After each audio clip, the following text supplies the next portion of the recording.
Hello everyone, আসসালামু আলাইকুম। চলে আসলাম আর একটি নতুন ভিডিও নিয়ে। আজকে কিছু গুরুত্বপূর্ণ কথা আপনাদের সাথে শেয়ার করব। যারা নতুন বাইক কিনতে চাচ্ছেন তাদের এই বিষয়গুলো খুব উপকারী হতে পারে। আজকে কোনো রিভিউ না, আজকে জাস্ট কথা বলবো যে বাইক কেনার আগে আপনার কী কী প্রিপারেশন মোটামুটি থাকা দরকার এই বিষয়টি নিয়ে।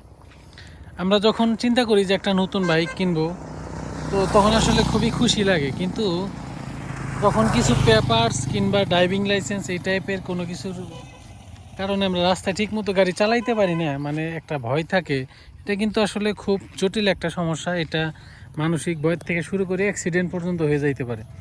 যেমন উদাহরণস্বরূপ আপনাকে বলি, যদি আপনার ড্রাইভিং লাইসেন্স না থাকে অথবা গাড়ির কোনো কাগজ যদি আপনার না থাকে, তাহলে আপনি কিন্তু শহরের মধ্যে দিয়ে রাইড করতে পারবেন না, যেখানে মোটামুটি পুলিশ হচ্ছে আপনার থাকে।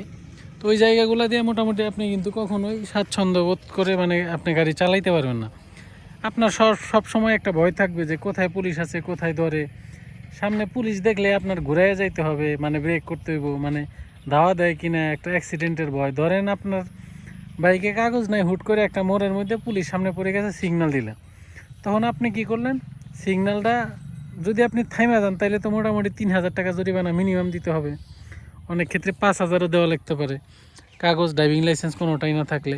তো আপনি কি করবেন? জোরে একটা টান দিবেন তাড়াহুড়া করে, দিয়ে দেখা যায় আর গাড়ির পিছনে মাইরা দিবেন, অথবা ওইখান দিকে যাইতে চাইবেন, দেখবেন যে লাইগে গেছে। মানে ভিতরে যে একটা ভয় তৈরি হয়, এটা কিন্তু অ্যাক্সিডেন্ট করার জন্য যথেষ্ট।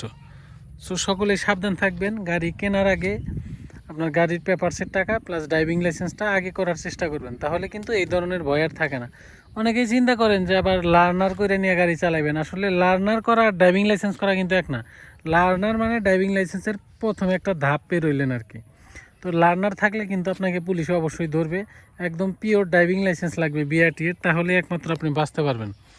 আর হেলমেট তো মাস্ট বি লাগবেই শহরে যদি আপনি চালাইতে চান যেখানে পুলিশ আছে। ড্রাইভিং লাইসেন্স, গাড়ির কাগজ আর হচ্ছে হেলমেট, এই তিনটা জিনিস আপনি সবসময় রেডি রাখার চেষ্টা করবেন, তাহলে আপনি নিরাপদে বাইক চালাইতে পারবেন। পুলিশ মানে আপনারা সালাম দেবে দেখলে। সো এই বিষয়গুলো মাথায় রাখবেন, না হইলে কিন্তু আপনারা যে কোনো সময় প্রবলেমে পড়ে যেতে পারেন। নতুন গাড়ি কেনার আগে যদি শহর দিয়ে চালানোর ইচ্ছা থাকে, এটা করতে পারেন। আর ড্রাইভিং লাইসেন্স না থাকলে আরও একটি সমস্যা করবেন, সেটা হইলো আপনি যদি কোনো মানুষ যদি আপনি অ্যাক্সিডেন্ট করে মাইরা ফেলান, সেটা মার্ডার কেস হবে। আর যদি আপনার ড্রাইভিং লাইসেন্স থাকে, সেক্ষেত্রে যদি আপনি মাইরা ফেলান, সেটা কিন্তু মার্ডার কেস হবে না, সেটা একটা অ্যাক্সিডেন্টাল কেস হবে। কিছু সামান্য টাকা জরিমানা দিয়েই আপনি কিন্তু খারাপ পাইতে পারেন, কিন্তু ড্রাইভিং লাইসেন্স না থাকলে সেটা কিন্তু মার্ডার কেসের রূপ নেবে। সো এটা অনেকেই জানে না। ড্রাইভিং লাইসেন্স ছাড়া কখনোই গাড়ি চালাবেন না। ন্যাচারালি অ্যাক্সিডেন্ট হলেও আপনি মার্ডার কেসে ফেঁসে যাবেন। তো ধন্যবাদ সবাইকে, দেখা হবে নেক্সট ভিডিওতে। ভিডিওটি ভালো লাগলে অবশ্যই লাইক দিয়ে চ্যানেলটি সাবস্ক্রাইব করবেন।